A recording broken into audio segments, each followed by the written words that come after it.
The air is crisp, the kind of early morning chill that makes coffee taste richer. I step onto my porch, letting the steam rise from my mug as I take in my land.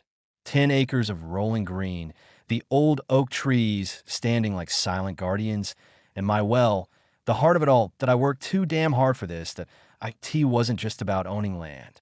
It was about peace, about having a place that was mine, a place no one could take from me at AT least. That's what I thought. Beyond my fence, the so-called community stretches in perfectly paved cul-de-sacs, neatly manicured lawns, cookie-cutter McMansions with overpriced decor, and owners who sip Chardonnay at noon.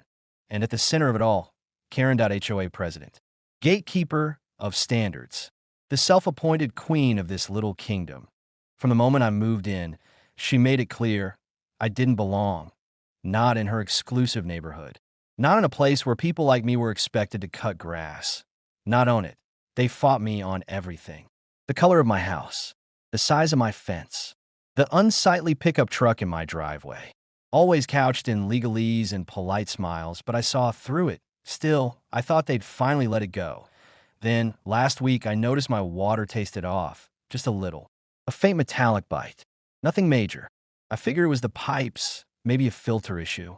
I made a mental note to check it later, but then the headache started, small at first. A dull ache at the base of my skull. Then worse, splitting migraines. A fatigue that clung to me like wet clothes. That's when I knew something wasn't right. Today, I'm getting answers that I head toward the well, boots crunching against the dewy grass. But as I reach for the cover, movement catches my eye. Across the road, near the community lake, Karen stands with a group of HOA members. They're whispering, glancing my way. I pause. I know that look. The same one I got when I first moved in. When they realized I wasn't just passing through. I was staying. Why stomach tightens. I shake it off, focusing on the well. I lift the cover, peering inside, and my blood runs cold. The water isn't just murky.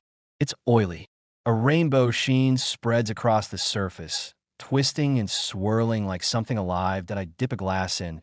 Lift it to my nose. The stench hits me instantly. Chemical. Harsh. Bitter. Poison. I straighten, pulse hammering. My eyes flick back toward Karen's group. They're watching me. And Karen? She's smiling. Why fingers tighten around a glass. The acrid stench still lingers in my nose, my stomach twisting at the thought. Someone did this on purpose. That I glance back at Karen's little clique across the street. They've gone back to their hushed conversation, but I know they saw me. And Karen? She hasn't stopped smiling. The same smug, tight-lipped grin she wore when she told me my rustic aesthetic didn't align with the HOA's vision. When she tried to fine me for having a fence 2 inches too high. When she called my truck an eyesore and suggested I park it somewhere less visible. Translation: get out of my neighborhood. And why jaw tightens. I need proof. That I close the well cover and head inside, my boots thudding against the porch steps. My headache pulses dull and insistent, but I push through it. Inside, I grab my phone, scrolling through my contacts until I find a familiar name. Luis, Environmental Testing Lab. I hit call. The IT rings twice before a familiar voice answers. Didn't expect to hear from you so soon, man. Everything all right? No, I say, rubbing my temple. I think someone tampered with my well. Luis doesn't hesitate. Bring me a sample. I'll run it today.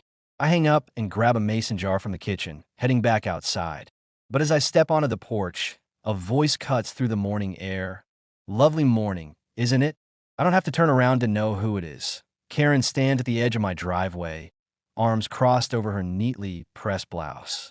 Her blonde bob is perfectly styled, her pearl earrings catching the sunlight. She's got that tone, the one white women use when they're about to say something that's not technically racist, but you can feel it in the air. That I school my face into something neutral. What do you want, Karen? She tilts her head, faux concern dripping from her voice. Oh, I just happened to notice you messing with that well of yours. You know, most of us around here use the community water system. So much cleaner. I don't miss the emphasis on cleaner. My grip tightens around the mason jar. I like my well just fine. Her smile doesn't falter. Well, some of us were talking, and we're a little worried about contaminants. You never know what could be seeping in, especially with older systems. I exhale slowly, forcing down the anger rising in my chest. This isn't about my water. It never was. This is about control, about making me bend, about making me feel like I don't belong. That I meet her gaze, voice steady. I'll handle it. Karen just smiles wider, stepping back onto the pavement. I'm sure you will. She turns, striding back toward her pristine, HOA-approved kingdom. And as she disappears, that unease in my gut tightens into something else. Something sharper. I don't just suspect anymore, that I know. I watch Karen strut back toward her house like she owns the whole damn street. She thinks she won. She thinks she's subtle, that I don't know exactly what's going on. But she made one mistake. She underestimates me. That I secure the mason jar in the passenger seat of my truck and take off toward the lab. The whole drive, my mind races. If Karen really did contaminate my well, she wouldn't have done it alone. She's got her little circle of HOA lackeys, Betty, Tom, and Jeff, the ones who always have something to say about property values whenever I so much as breathe too loudly in my own damn yard. That I park outside the lab and head straight to the front desk. Luis is already waiting for me, a grim look on his face. You got the sample? He asks, wasting no time. I nod, handing him the jar. I need to know exactly what's in there. Luis takes it and disappears into the lab. 20 minutes later, he's back with a frown. You're not going to like this. He sets a paper in front of me. High levels of industrial pesticides. Not the kind you'd use for farming. The kind used to kill off entire water sources. My blood runs cold. You're telling me someone tried to make your well undrinkable? Luis nods. Yeah, and if you hadn't caught it early, it could have seeped deeper into the groundwater. My hands clench into fists. This isn't just petty HOA nonsense anymore. This is criminal. I grab the report and storm out, my mind set. I'm taking this straight to the county environmental office, but Karen isn't done yet. When I pull into my driveway, there's a notice stapled to my fence. That I rip it down, scanning the words, effective immediately. Your private well is deemed a public health hazard and must be sealed per HOA regulations. Failure to comply will result in legal action and fines. My vision tunnels. This is her. She knows I'm on to her. And instead of backing down, she's trying to bury me. I spin on my heels and march straight to her front door, hammering my fist against it. A few seconds later, she answers, wearing that same smug smile. Well, hello there, she purrs, as if she hasn't just waged chemical warfare on my damn water supply. You think this is funny? I snap, holding up the notice. Her expression remains perfectly composed. Oh, I did warn you about contamination concerns. The HOA board had to take action. You mean you took action? I grit out. Karen places a hand over her chest in mock innocence. I'm the HOA president, after all. It's my duty to maintain the community standards. If that means addressing potential hazards, you poison my well. Her smile falters, just for a fraction of a second, but she recovers fast. Now, that's a very serious accusation. I take a step closer, voice low and firm. And I have a very serious water report. One that says someone dumped industrial pesticides into my system. You wouldn't happen to know anything about that, would you? For the first time, Karen hesitates. It's barely noticeable. The slight shift of her weight, the twitch at the corner of her mouth. Then she laughs. Now, she says, tilting her head. Let's not be dramatic. If you really think there's been some foul play, I'm sure the authorities would love to investigate. But you should know, these things can be very difficult to prove. That's the game she's playing. She thinks I don't have enough evidence. She thinks her connections will protect her. She thinks I'll just roll over and accept it. But she doesn't know who she's messing with. I take a slow breath, forcing a smile of my own. Oh, don't worry, Karen, I say. I'm already on it. And with that, I turn and walk away. She can think she has the upper hand, but she's about to learn the hard way. I don't lose. The HOA meeting is in full swing by the time I arrive. At a crowd of smug-faced board members sit at the front of the community hall, Karen dead center. She's dressed for victory, pearl necklace, perfectly pressed blazer, and that I own everything expression glued to her face. That I scan the room. Nearly everyone in the neighborhood is here, chatting, whispering. Some glance my way with amusement, like they already know what's coming. Karen called this emergency meeting to make an example out of me. She thinks this is checkmate. She has no idea I'm about to flip the whole damn board. I take a slow breath, pocketing the documents in my jacket, then stride to the front just as Karen clears her throat. "Let's begin," she says sweetly.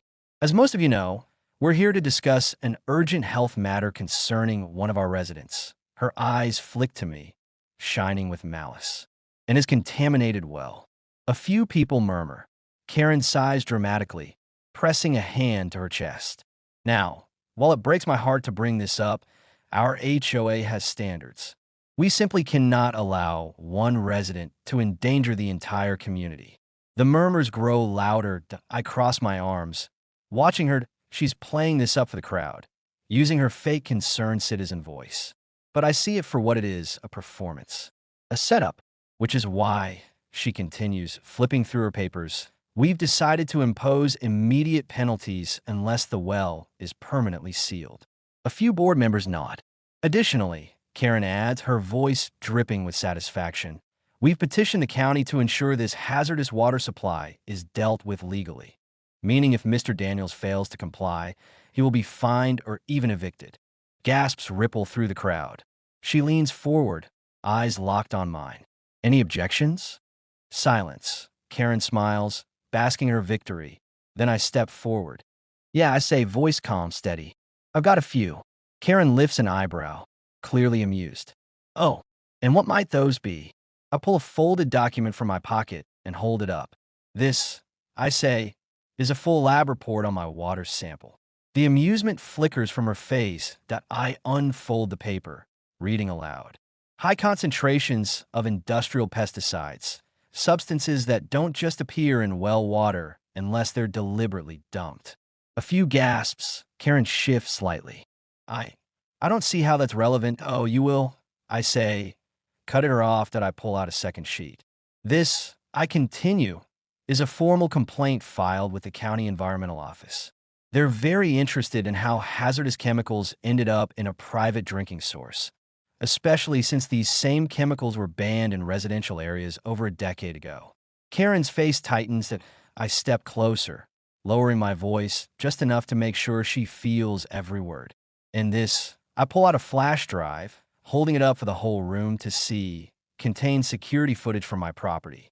Footage of someone trespassing near my well the same night the contamination occurred.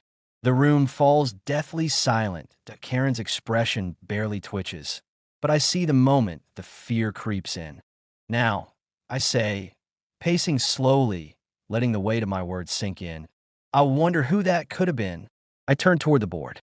I'm sure the authorities would love to review it, maybe even run some forensic testing. I pause, then add casually, "Because poisoning a water supply, that's a federal offense." Karen shoots to her feet. "Enough of this," she snaps, voice cracking. "This is ridiculous. You don't have proof. This is just another attempt to play the victim." I smile. "Oh, but I do have proof." I reach into my jacket, pulling out my final trump card, a copy of Karen's own purchase receipt for the exact pesticides found in my well, signed, stamped, delivered. I hold it up for everyone to see. Karen freezes. For a moment, she just stares, her mouth opening and closing like a fish out of water. Then chaos erupts, gasps, shouting, people turning on her, eyes widening in horror. I take a step back, watching as Karen frantically tries to regain control. But it's too late. The queen is cornered. And I'm about to take her off the board. The room erupts into chaos, shouts, gasps. A ripple of disbelief spreads through the crowd like a shockwave. Karen snatches up her papers, face burning red. "This is absurd," she screeches. You faked this. This is a smear campaign against me." But her voice wavers. Her composure is cracking. I let the moment hang, watching her squirm. Then, slowly, I turn to the HOA board. "This woman," I say, voice cutting through the noise, "contaminated my well, knowingly, because she wanted to force me off my own land." I lift the receipt higher, and this proves she bought the exact poison that ended up in my water. The board members exchange nervous glances. Karen shakes her head violently. "Lies," she snaps. "I don't even know what that receipt is. You probably planted it." I arch an eyebrow.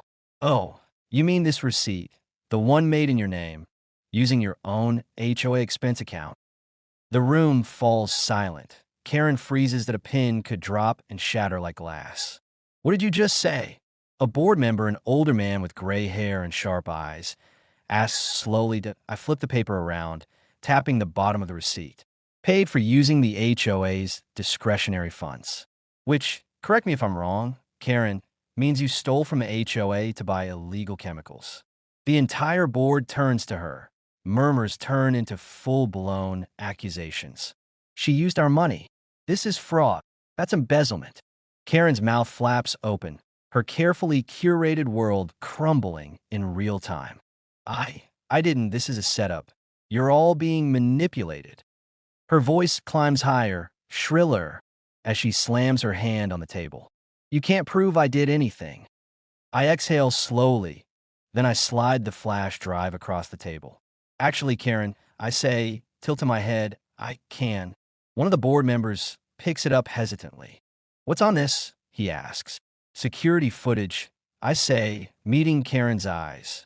Of someone sneaking around my well the night the contamination happened. Karen's nostrils flare. You. She lunges for the flash drive. Too late. The board member yanks it away, standing up. We need to see this. A man in the back stands up. Hook it up to the projector, he calls. We all deserve to see it. Karen's hands shake. You can't, but no one's listening to her anymore. A board member hurries to plug the drive into the laptop at the front of the room. The projector hums to life. And then, the video plays that a grainy but clear image appears on the screen. A figure creeping toward my well. A woman with a distinctive, rigid posture. A flash of pearls catching the moonlight. Karen caught. Red. Handed, the entire room explodes. Oh my God, that's her. That's Karen. She poisoned it herself. Karen stumbles backward, face draining of color. And no, that's not me. It's edited.